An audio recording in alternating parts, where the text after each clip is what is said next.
Atos, capítulo de número 6. Vamos ler alguns versículos, vamos dar continuidade à nossa série de mensagens sobre obreiro Amém. Tem obreiro aí? Tem ministrador aí? Tem consumidor aí? Glória a Deus. Glória a Deus.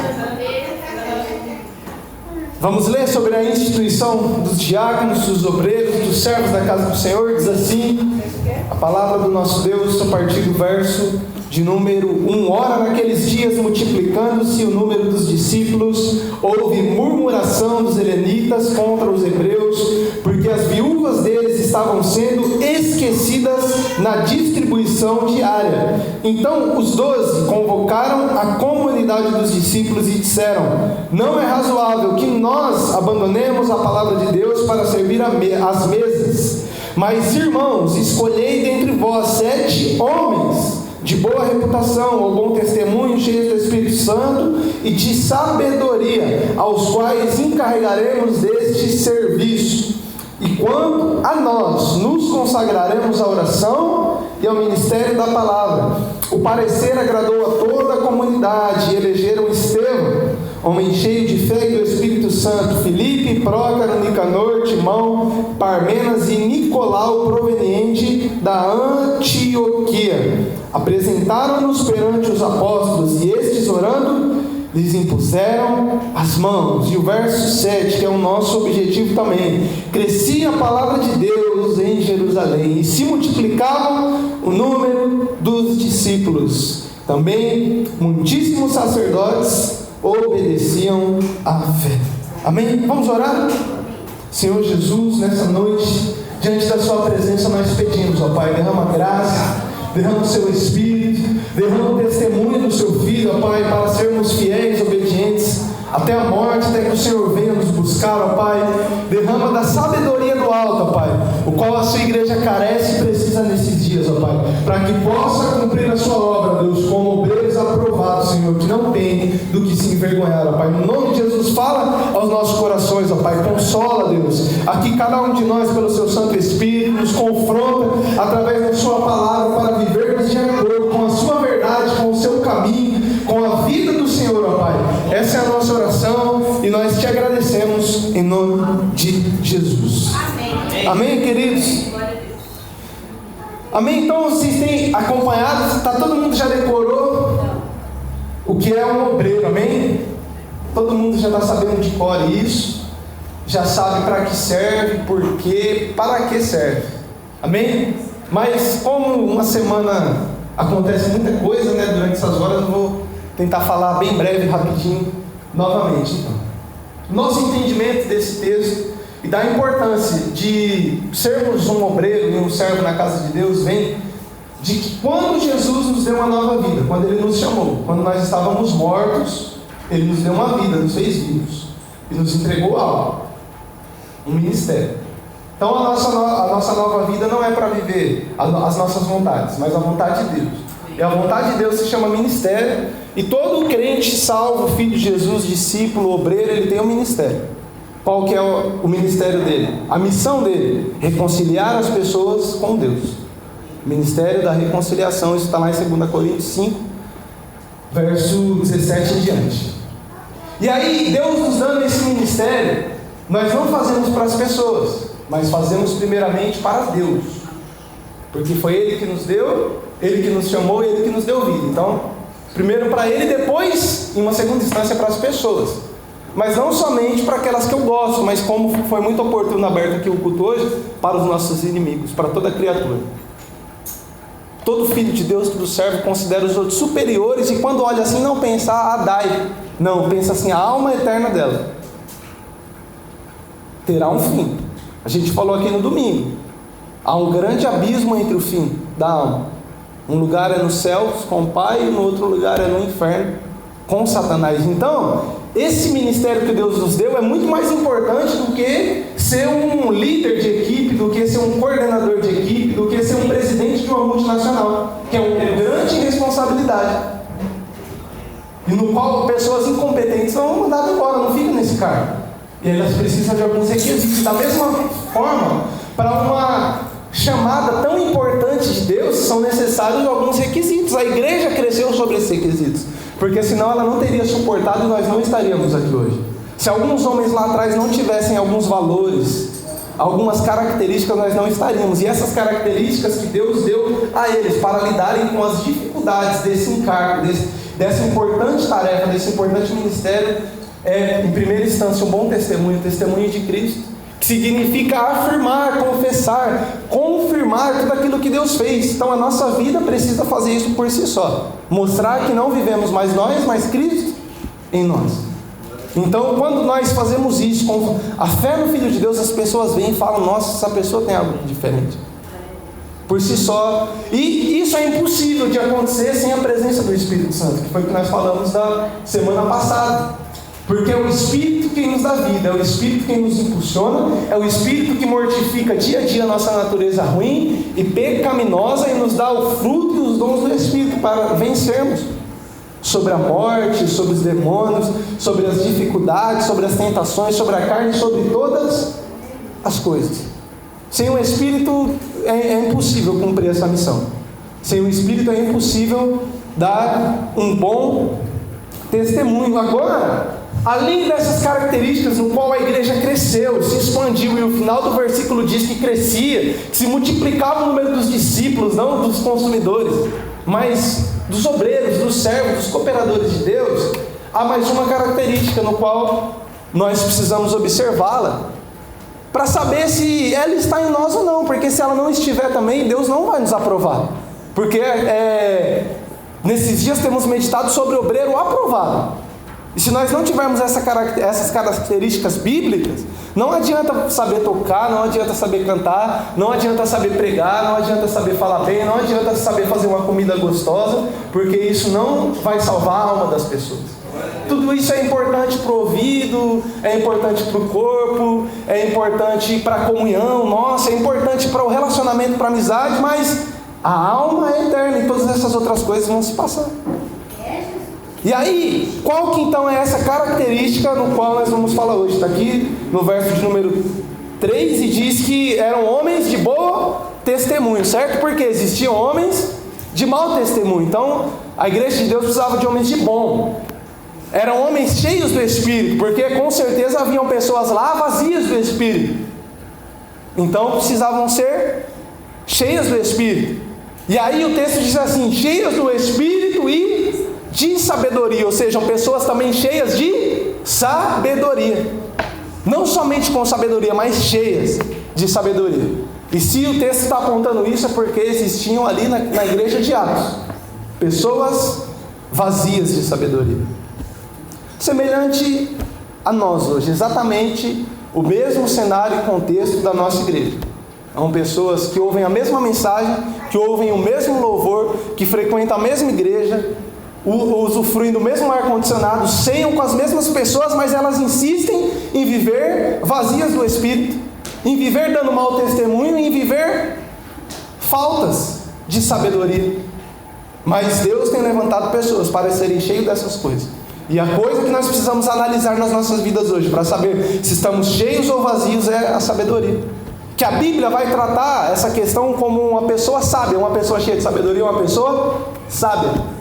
E Provérbios vai retratar muito bem quando ela fala sobre sabedoria, a pessoa vazia de sabedoria, que ignora a sabedoria, a Bíblia vai chamar de tolo, imprudente.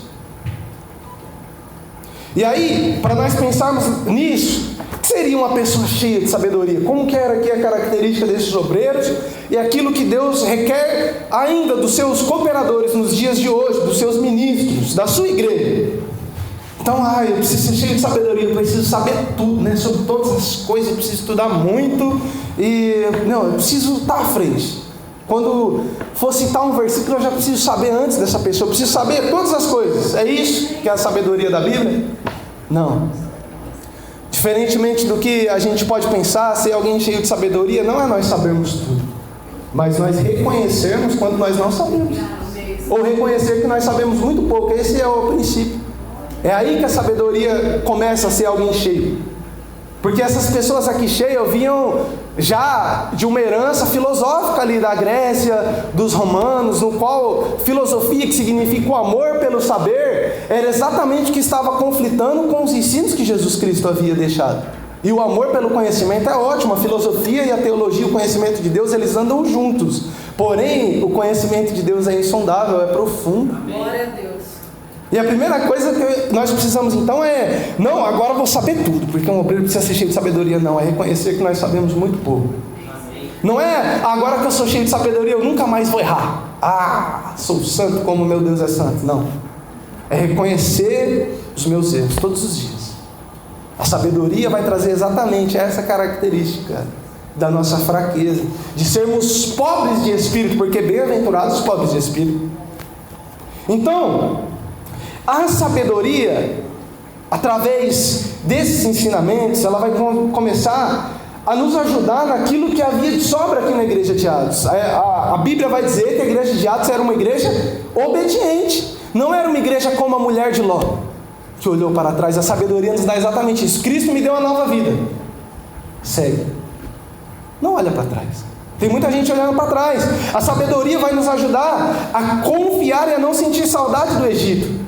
Como aquele povo, quando saiu, pensava assim: nossa, tá tão ruim os cultos de quinta-feira, só falando sobre obreiro. Queria tanto uma palavra assim sobre novela. Vamos falar sobre as 10 pragas. Porque está uma praga esse governo. E aí, a sabedoria de Deus, ela nos ensina a ser radical, a olhar para a palavra de Deus como um espelho, a não desistirmos, como Demas desistiu do seu ministério. Demas, em 2 Timóteo, capítulo 4, verso número 10, vai dizer que ele amou o mundo e foi para Tessalônica. A sabedoria de Deus, ela vai nos ajudar a compreender a nossa vida, e vai entender que ela não é feita só de oba-oba, mas que ela é cheia de vales, as nossas vidas. Que aí fora a gente pensa que é o mundo que as pessoas estão vivas, elas estão mortas, Deus nos tirou de lá. É um vale de ossos secos. Nosso trabalho, a nossa sala de aula, muitas vezes a nossa casa. A sabedoria vai nos trazer o entendimento disso. Só que a sabedoria também vai nos fazer entender que Ele está conosco todo dia, no meio do vale, para lá, para cá. A sabedoria vai nos fazer pensar que agora no mundo a gente vai ter aflição, como já foi dito hoje, vai ter fornalha, vai ter cova de leões, mas que Deus vai nos livrar o tempo todo, que Ele vai ser o quarto homem no meio do fogo. A sabedoria vai nos fazer compreender essas coisas, diferente do evangelho que tem sido pregado aí fora. A sabedoria vai nos trazer amadurecimento, nós vamos ficar doentes, e não é o diabo. Às vezes é que você andou descalço e tomou gelado. Essas coisas. A sabedoria vai nos ensinar a lidar com a morte, porque Jesus é a ressurreição e a vida, e aquele que morra, que estiver morto, se crer nele, ainda assim viverá. Então, a sabedoria vai nos dar um entendimento de que aquilo que Paulo falou, que a melhor coisa da sua vida seria estar com Cristo. Então, essa vida aqui, se o governo se acabar, melhor é estar com Cristo. E aí, um livro que vai nos ajudar muito na questão de sabedoria no Novo Testamento é o livro que escreveu Tiago, a Lei de Provérbios, que é best-seller sobre sabedoria. Se você quer ser sábio, se você quer ser alguém cheio de sabedoria, leia bastante Provérbios e ore em cima do que está escrito ali. Mas quero trazer algumas lições aqui de Tiago para a gente entender hoje de uma forma bem prática essas questões. Vamos falar também de questões teóricas e teológicas, mas de uma forma bem prática. Vamos ver o conselho de Tiago no capítulo 3, a partir do verso 13, amém?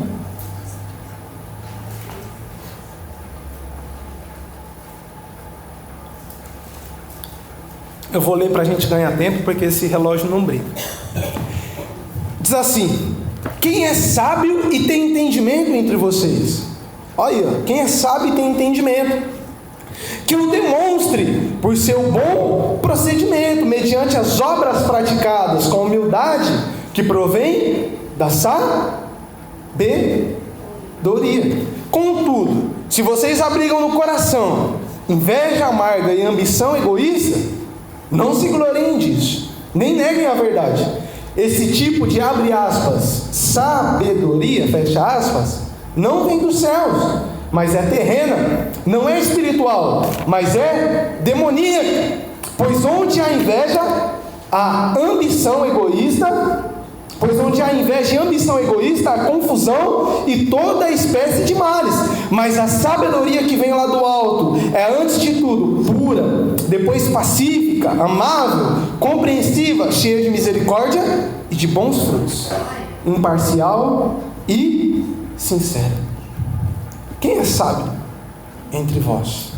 O tema da mensagem é: cheio ou vazio do Espírito Santo? Cheios ou vazio de sabedoria? Sábio ou tolo? E Tiago vai nos ajudar. Ele faz a mesma pergunta que eu gosto de fazer sempre. Coloca algo, põe interrogação e fala: quem é sábio e tem entendimento entre vocês? Como é que a gente reconhece isso em alguém? Através do seu bom testemunho. Você vê que, por isso que eu falei desde o começo, que uma coisa está ligada diretamente à outra. Quem é sábio vai demonstrar isso através das suas obras, através do seu procedimento, com humildade que provém da sabedoria. Então você vê que uma coisa está diretamente ligada uma com a outra, e que sem Deus, como diz João capítulo 15, nós nada poderemos fazer. É impossível nos apresentarmos a Ele aprovado.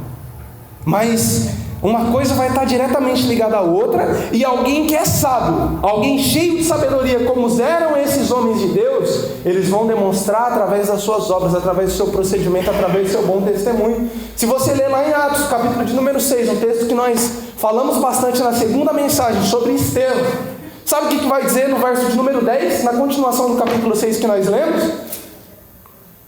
Que os fariseus e os saduceus da sinagoga, eles não podiam resistir à sabedoria e o espírito com que Estevão falava.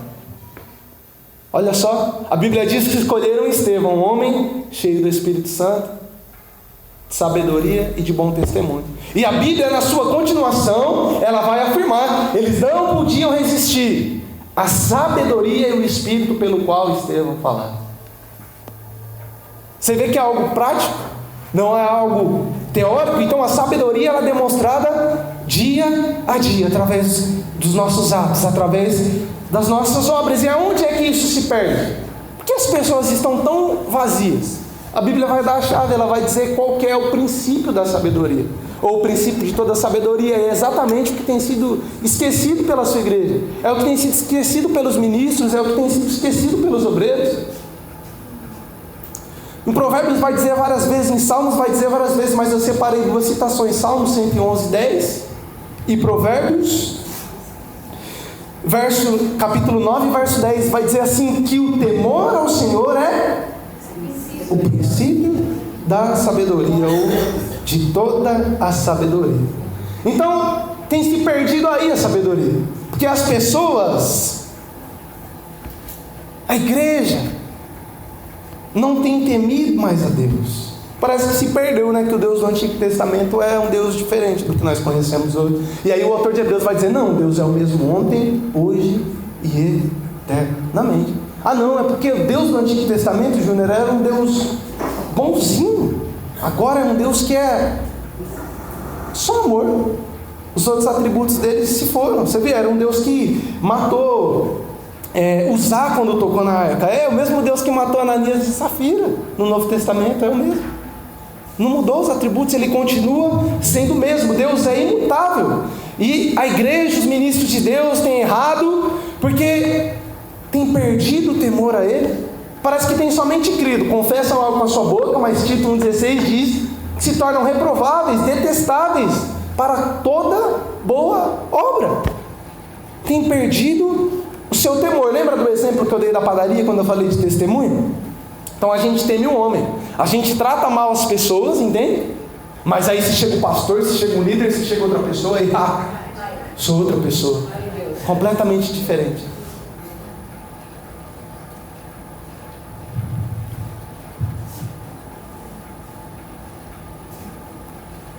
Tememos as pessoas, mas não tememos a Deus. nós falamos mal um dos outros. E não é pouco, bastante. Falamos mal para um, para o outro. A nossa língua é maior do que a boca. E aí a gente, fulano não está vendo, ciclano não está sabendo, e não tem temor a Deus. Porque Deus está vendo todas as coisas, e não há nada encoberto diante dos olhos do qual havemos de prestar contas. Nós não somente falamos, mas nós desejamos mal. Nós nos achamos superiores. Nós desejamos um Deus de justiça e de ira para o outro. Para mim não, para mim é um Deus de amor. Um Deus bondoso, maravilhoso. Para o outro, Salmo 7,7, se o pecador não se arrepender, Deus vai matar. Para nós, não. E aí nós não tememos a Deus. E a Bíblia vai dizer que existem demônios que têm um testemunho e mais sabedoria do que muito irmão, hoje em dia. Porque Tiago, que eu falei que iria nos ajudar bastante, no capítulo 2, o verso 19, vai dizer assim, crê tu que Deus é um só? Até os demônios creem, e eles tremem diante de Deus. Os demônios creem e tremem diante de Deus. Mas há muita pessoa que acha que é cheio de sabedoria. Interessante é isso. Assim como a igreja de Laodiceia, quando eu peguei o sermão das 7 igrejas, a igreja que tem uma melhor visão dela mesma é a que era pior diante de Deus. Que ela achava, estou rica, abastada, não preciso de coisa alguma, minha igreja é uma bênção, avivada espiritualmente. Deus fala, vocês são pobres, cegos, miseráveis e nu. Aconselho que vocês comprem de mim ouro refinado pelo fogo, vestiduras brancas de santidade para se vestir, para que não seja exposta à vergonha da sua nudez. E normalmente as pessoas que se acham mais dotadas de sabedoria, de testemunho, normalmente são aquelas que mais carecem da sabedoria. Como eu careço da sabedoria de Deus, querido? Porque eu não estou falando de uma sabedoria humana, que alguns livros vão nos trazer conhecimento. Livros são maravilhosos, a palavra de Deus é maravilhosa. Mas estou falando de uma sabedoria que os discípulos, que aqui os obreiros, que os ministros foram capacitados por Deus. É algo espiritual, que Deus só vai entregar para quem quer fazer a sua obra de verdade, para quem quer estar disposto a tirar a trave do olho. Glória a Deus. Para quem quer fazer diferença mesmo. Deus não, essa sabedoria é do alto. Aqui o verso que nós lemos vai dizer, ela é pura, ela é pacífica, ela é amável, ela é compreensiva, ela é cheia de misericórdia e de bons frutos, ela é imparcial, não trata um bem o outro mal, ela é sincera. Não é uma sabedoria, entre aspas, como no texto que nós lemos aqui, que ela tem uma inveja amarga do outro, que ela tem uma ambição egoísta do outro, e que a gente se gloria, hein? E esse tipo de sabedoria que tem inveja e ambição, a gente pensa que é sábio, mas a Bíblia diz que ela não vem dos céus, ela é terrena. A gente aprendeu isso um com o outro, não aprendeu isso com Deus. Quando Deus nos deu a nova vida, certamente Ele quis tirar, mas a gente olhou para trás como Ló, a gente olhou para trás como o povo do Egito, a gente olhou para trás como Demas. E aí a gente pensa assim, se o outro crente pode, eu também posso. Olha lá, não fulminou, não morreu, mas está morto espiritualmente. Deus não tem capacitado, derramado o Espírito, o bom testemunho e a sabedoria dele para fazer a obra como esses homens fizeram. E aí a igreja regride, a igreja não avança, os discípulos não se multiplicam. Se multiplica qualquer coisa, os fariseus, menos os discípulos de Jesus. Mas em Jerusalém não, crescia a palavra de Deus, porque os homens tinham realmente essas características. E a sabedoria deles era revelada em obras. Estevão, cheio de sabedoria do Espírito, falava. A mesma sabedoria que houve em Moisés, a mesma sabedoria que houve em José, a mesma sabedoria que estava com todos os homens e mulheres de Deus, e a mesma sabedoria que ainda está hoje naqueles que se esvaziam de si mesmo para receber aquilo que é de Deus, que olham para si mesmo, para a palavra de Deus como um espelho, estão dispostos a dar o bom exemplo, serem ele a diferença. Então, essa sabedoria verdadeira, ela tem sido esquecida. Que a gente vê, querido, que coisa difícil é corrigir um irmão hoje em dia. Você vê como que a sabedoria ela tem sido negligenciada. A sabedoria do alto, sabe o que vai dizer? Você corrige alguém que é sábio, um irmão, que tem essa sabedoria de Deus. Sabe o que acontece? Ele se torna mais sábio. Corrige o irmão tolo, o vazio de sabedoria, você arrumou um inimigo. Provérbios, capítulo 9, a partir do verso de número 8, para você não achar que é o que eu estou inventando. E aí, sabe o que mais que a Bíblia diz? Você ganha um amigo quando você corrige, sabe? E ele vai te amar. Aí, ele fala, nossa, realmente, não era sabedoria do alto não, eu tinha aprendido errado, mas a palavra está dizendo isso, então esse aí é o caminho, tamo junto. A sabedoria tem sido negligenciada, porque muitas vezes os nossos amigos não são aqueles que querem o nosso bem, aqueles que estão dispostos a orar, não são um pastor, não são um líder. A gente está indo buscar amizade no lugar errado, e a Bíblia diz assim, anda com o sábio, anda com aquele que busca Deus, anda com aquele que recebeu a mente do alto, a sabedoria, o espírito e o testemunho do alto, e você vai ser mais sábio ainda. Mas o companheiro do tolo, o companheiro do vazio do espírito, esse acabará mal. Provérbios capítulo 13, verso 20.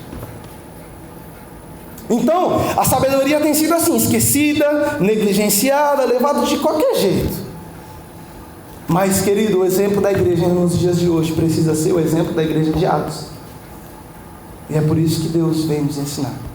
Porque Ele deseja que o nosso exemplo seja o quê? Multiplicação, crescimento da palavra.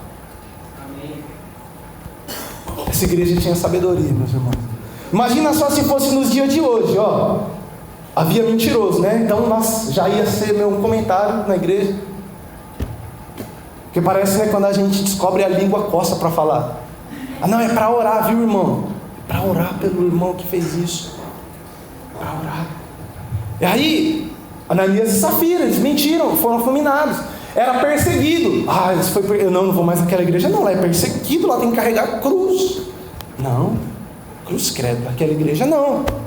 Havia murmuração porque faltava, as viúvas dos helenitas estavam deixando de ser alimentadas na distribuição diária. Se fosse hoje em dia, o que ia fazer? Contratar uns cozinheiros de fora. Chama qualquer um, não. Ele fala, vamos levantar 7 homens cheios do Espírito Santo, de sabedoria e de bom testemunho. E aí sabe o que a sabedoria mostra? Que eles não negligenciariam o ministério da palavra e da oração. Quando as coisas apertavam, a sabedoria de Deus mostrava o caminho para eles. E Deus deseja que as coisas continuem sendo exatamente dessa forma. Quando as coisas apertam, às vezes na nossa vida falta sabedoria, né? A gente vai perguntar para um, para o outro. Essa semana eu falei para um jovem, para um amigo meu, de um monte de coisa. Eu falei, cara, eu não sou o maravilhoso conselheiro, vai falar com ele.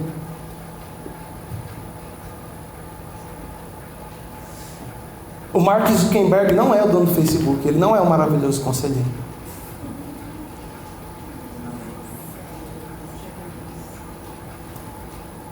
E o nosso exemplo deve ser que ele dessa igreja andava em temor, em sabedoria, em obediência a Deus. Deus dizia assim para eles: fiquem em Jerusalém até que do alto vocês sejam revestidos de poder. O que eles faziam? Todos perseveravam unanimemente. Oh, glória! A palavra diz assim: não havia nenhum necessitado entre eles. A sabedoria era convertida em atitude prática de vida. Você está precisando, eu tenho. Está precisando, está crescendo o número de discípulos. Precisa de pão na igreja, eu vendo minha casa. É o que a palavra diz: vendiam e repartiam os seus bens entre si. Não havia entre eles nenhum necessitado. Eles se firmavam diante das dificuldades, diante da perseguição, diante do excesso de serviço, diante das mentiras. Tudo era comum. Eles faziam muitos milagres e a glória era para Deus. Eles vão falar: agora vem aqui, que aqui é... Não, foi Deus que curou, que eram cheios de sabedoria do Espírito Santo e de bom testemunho. Eles diziam: importa mais obedecer a Deus do que aos homens. Eles não perdiam por nada o seu foco.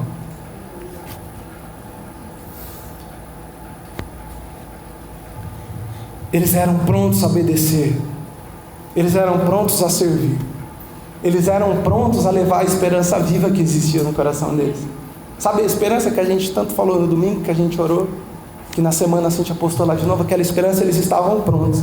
Quando alguém pedir, não tenho prata nem ouro, mas o que eu tenho eu te dou. Levanta e anda em nome de Jesus. E tinha que levantar a sabedoria de Deus. Às vezes, a Bíblia diz assim, dai a quem te pede, não dá o que te pede. Aquele mendigo pedia esmola. Eles deram muito mais, sabedoria de Deus. Talvez alguém fale, hoje eu não tenho um trocado não, meu filho.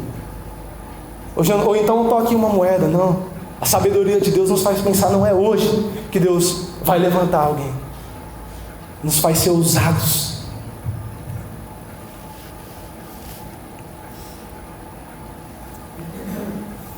E aí, queridos, a sabedoria nos ensina que algo não pode ser negligenciado nas nossas vidas. Para reconciliar as pessoas com Cristo, João e Pedro, eles falaram assim, está crescendo o serviço, mas nós nos dedicaremos ao ministério da palavra e da oração. Hoje, há muitos obreiros querendo realizar a obra de Deus, sem conhecê-lo, sem conhecer a sua palavra. Pastor, eu quero entrar para o ministério, intercessão, é só orar, não precisa conhecer a palavra. Desaprovado, querido. A Bíblia diz que vai ser como uma criança, levada de um lado para o outro, inconstante. Não adianta. Não. O que a palavra ensina? Medita na palavra de dia e de noite, e aí sim tudo te irá bem. Aí sim você vai se capacitar. Aí você quer felicidade de verdade? Medita na palavra de dia e de noite. Apocalipse 1 vai falar isso, Josué 1, Lucas 11 vai falar a mesma coisa. Medita, tudo vai te ir bem. E tem obreiros querendo fazer sim.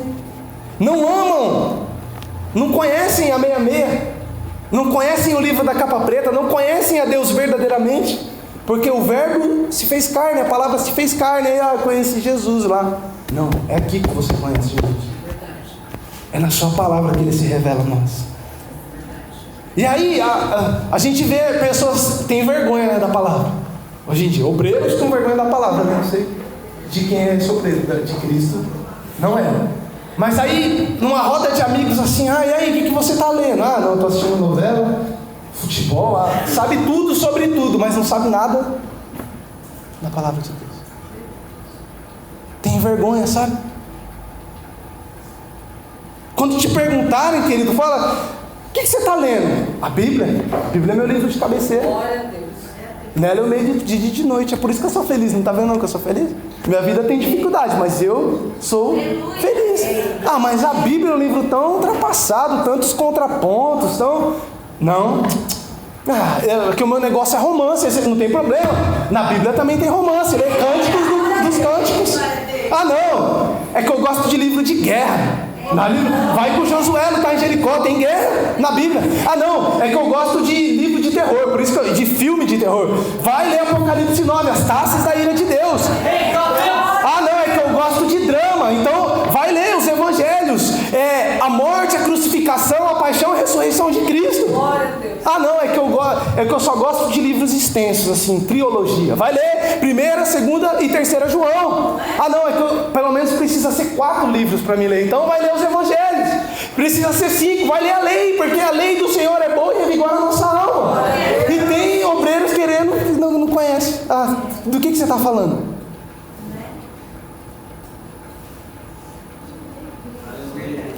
Glória a Deus. Deus tem nos chamado, querido, para servir. E nós precisamos, para servi-lo, amá-lo, conhecê-lo, guardar a sua palavra, praticar a sua palavra e obedecer. Senão estamos desaprovados. O que é o texto 2 Timóteo 3,15? Procura apresentar-se a Deus aprovado, como obreiro que não tem que se envergonhar e que maneja bem. Como é que eu vou manejar bem esse livro? É segurar bem? Segurar ele bonito? Não, é guardar ele no meu coração para não pecar contra Deus. Dia a dia. É estar preparado em tempo e fora de tempo. A igreja de Atos, querido, caminhava, crescia. Deus acrescentava os salvos, porque eles tinham em si a razão da esperança que havia neles.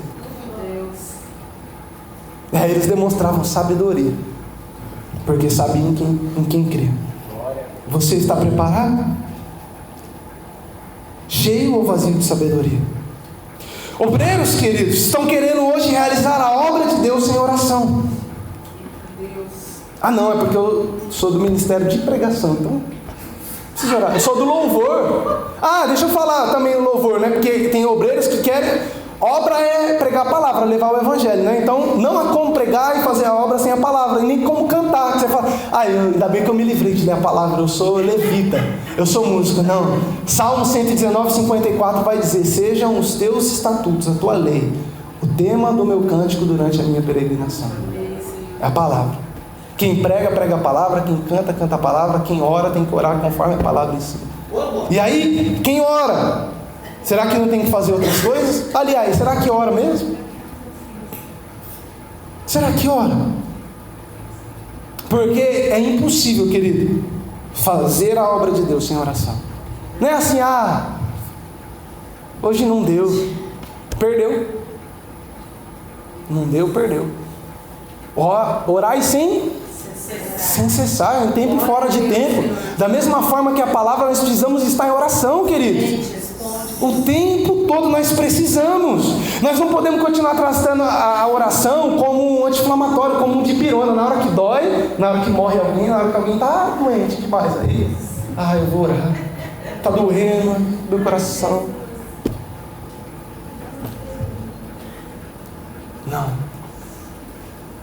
Não podemos, querido. Se nós observarmos a vida de um muçulmano, é por isso que a religião que mais cresce. Porque eles matam, eles vivem realmente pela causa.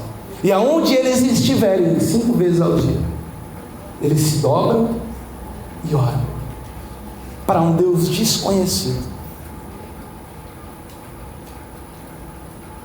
para uma sabedoria que não é pura, amável, santa, para uma sabedoria de homens. E como eu vou levar, querido Deus, às pessoas se eu não conheço em oração? Se eu não conheço na sua intimidade? Como que eu vou falar para alguém orar? Eu sou um obreiro, viu? Você tem que orar, eu estou te ensinando a andar no caminho do Senhor. Você precisa ser discípulo de Jesus. Você precisa orar, mas eu não oro. Sabe, uma das maiores urgências nossas, a gente tem aprendido bastante a palavra, né? Graças a Deus por isso. Tem pessoas vindo para essa igreja que foi muito legal que a gente ouviu, porque tem sentido que aqui é a palavra de Deus, aqui é o verbo de Deus. Mas algo que nós vamos perder a guerra, que é um dos próximos, se nós não aplicarmos, nós precisamos aprender a orar. Nós precisamos aprender a clamar. Nós precisamos aprender a rogar ao Senhor da seara, a sentir a dor que Jesus sentia. Um nome bom para o ministério de intercessão seria nem uma hora mesmo. Nem uma hora. É a resposta de Jesus para os seus discípulos. Os discípulos de Jesus tinham dificuldade também, mas quando eles entenderam, meu irmão, a Bíblia diz que eles ficaram reunidos. Enquanto o Espírito Santo não desceu, eles não saíram para fazer a obra. Enquanto Deus não encheu ele dessas características, eles não saíram. Um homem de oração, um homem de joelho diante de Deus, ele é um homem melhor diante do mundo. Ele é um homem melhor para a sua família. Ele é um homem melhor no seu trabalho. Ele é um homem melhor pregando a palavra. Ele é um homem melhor para os seus filhos, para a sua esposa. Ele é um homem melhor lá fora. Uma mulher, querido, de joelho diante de Deus, ela é uma esposa melhor. Ela é uma filha melhor.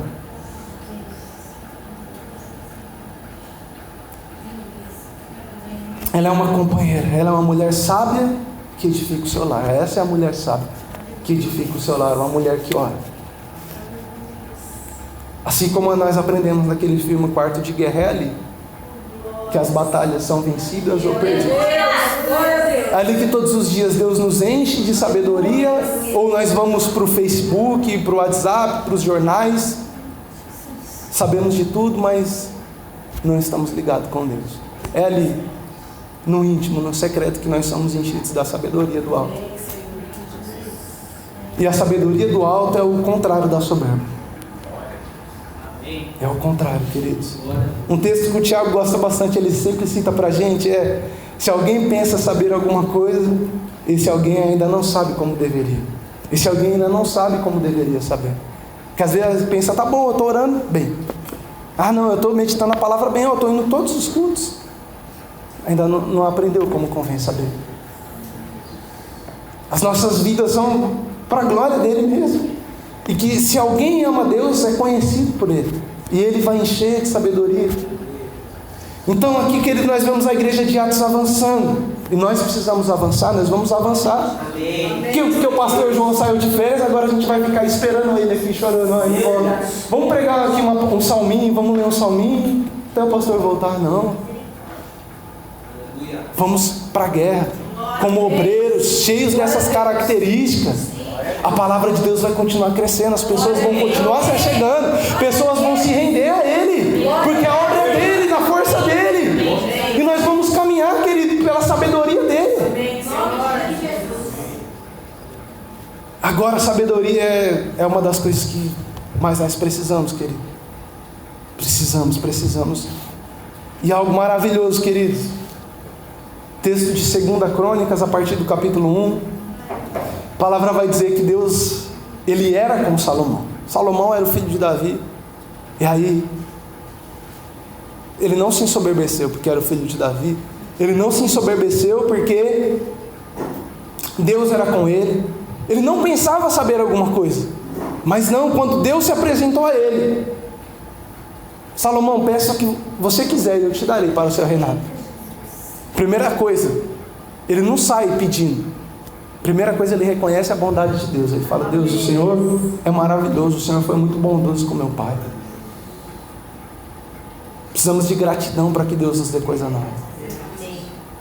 E aí a segunda coisa, ele reconhece a difícil tarefa. Ele fala assim: Senhor, sua obra é pesada, o povo é numeroso, como o pó da terra é enorme, e eu não posso fazer nada de bom por eles. Só sou um vaso nas suas mãos. Mas me dá, Pai, sabedoria e conhecimento. Pois quem vai poder governar esse povo sem sabedoria, sem conhecimento? E Deus então responde para ele: Salomão, já que esse é o desejo do seu coração, ser sábio, governar o povo, guiar as almas eternas, ser grato a Deus, por que não me pedisse riquezas, bens, honra, dupla honra, morte dos inimigos, vida longa? Eu vou te dar tudo essas coisas. Vou te dar todas essas coisas, porque me pediste sabedoria. Muitos têm pedido riqueza, bens, honra. E a sabedoria, quem quer sabedoria? Você quer sabedoria? Nós carecemos dela. E ela está em Cristo Jesus. Ela está em Cristo Jesus, querido. Colossenses 2,3 vai dizer que nele estão escondidos todos os tesouros da sabedoria e do conhecimento. Em Cristo Jesus estão escondidos. E Romanos vai revelar a profundidade das riquezas, tanto do saber quanto do conhecimento de Deus. Quão insondáveis são os seus juízos, quão inescrutáveis são os teus caminhos. Quem conheceu a mente do Senhor, ou quem foi o seu conselheiro? Quem primeiro deu a Ele para que Ele possa retribuir? Porque dele, por Ele e para Ele são todas as coisas. Glória, pois, seja dada a Ele eternamente. Amém. Agora, quem primeiro deu a Ele? Quem conheceu a mente? Quem foi o seu conselheiro? Sabe quem foi o conselheiro? O que diz Tiaguinho, que a gente estudou muito tempo atrás aqui, Provérbios 8, quem foi o conselheiro de Deus? A sabedoria. A sabedoria foi a conselheira de Deus. Sabe essa pergunta que ele faz? Quem foi o seu conselheiro? Quem conheceu a mente do Senhor? A sabedoria. Ela estava antes do princípio da fundação do mundo, era a sua arquiteta. Nelas estão escondidos todos os tesouros. Porque a sabedoria simboliza nada mais e nada menos do que Jesus Cristo na sua palavra. E sem Ele, nada podemos fazer. Continuaremos tolos e vazios. Sabe o que é a sabedoria de uma forma bem prática? Vamos resumir tudo agora que a gente falou. É em todas as situações da minha vida eu perguntar assim: nos meus passos, o que faria Jesus? Jesus falaria assim: de um irmão? Jesus oraria assim? Jesus teria esse compromisso com a igreja? Jesus amaria ou odiaria aquele irmão? Jesus usaria essa roupa? Jesus faria uma tatuagem? Jesus cortaria o cabelo assim? Jesus estudaria nessa escola? Jesus daria essa importância para as redes sociais, para o governo, para falar mal do governo? O que Jesus faria? Oraria? Como Jesus agiria no meu lugar?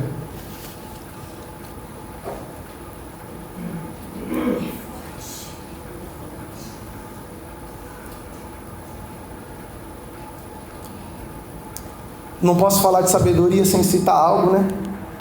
Para a gente acabar, um texto que eu gosto bastante. Provérbios 17, 28 vai dizer assim, que até o tolo, quando se cala, ele é sábio.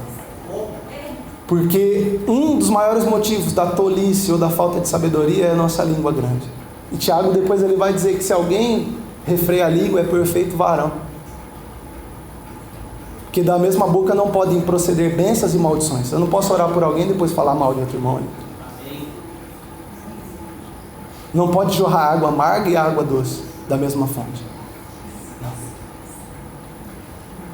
Mas, queridos, o maravilhoso é que esse mesmo Jesus, que é a sabedoria, que deu sabedoria a esses homens, e que deseja dar sabedoria para a sua igreja, Ele está aqui. E a sua palavra assegura: se alguém tem falta de sabedoria, peça a Deus, que a todos dá livremente e lhe será concedida. Glória a Deus. Peçam, porém, com fé, sem nada duvidar, porque o que duvida é semelhante a uma onda impelida e agitada. E não pense que você vai receber do Senhor sabedoria, nem coisa alguma. Mas se você pedir, querido, com fé nessa noite, se for o que realmente você precisa, para ser um obreiro aprovado diante de Deus, diante da sua igreja, para guiar o povo para Canaã celestial, para o reino dos céus, para se aproximar com Deus, para cumprir o seu ministério e chegar no fim da sua vida, assim como Paulo, que vai ser o tema da nossa última mensagem. Senhor, eu combati um bom combate, eu encerrei a carreira, eu guardei a minha fé. Se você precisa de sabedoria, eu te convido a ficar de pé e vamos orar. O Senhor das nossas vidas, Ele está aqui e nele estão escondidas todos os tesouros, tanto da sabedoria, tanto do conhecimento. E você precisa pedir isso a Ele. Precisa começar a pedir agora. Você precisa começar a conhecer essa palavra aqui para poder se apresentar como obreiro. Você precisa começar a orar, a rogar, a chorar, a sentir as mesmas dores que Jesus sentia. Meu Deus.